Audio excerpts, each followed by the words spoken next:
Listen. One more. Let's prepare today the delicious Labne platter served with the crunchy Zaatar bread. This Labne plate with vegetables is widely known in Lebanon. And I love to eat it with the crunchy texture of the bread, especially with za'atar on it. I will use the Lebanese bread and you can use any type of bread you have.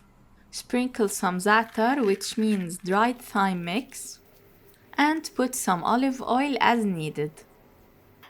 Now put it in a preheated oven at 200 degrees for 10 minutes. Meanwhile, cut some tomatoes, some cucumbers, green bell pepper,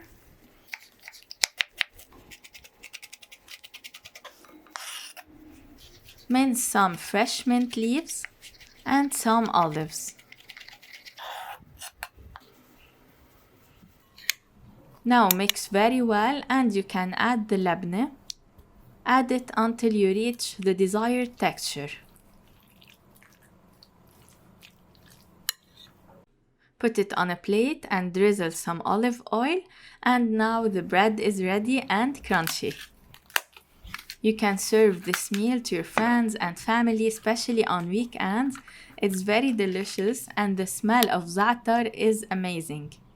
Try it and let me know your opinion about this mix. And don't forget about the hot tea.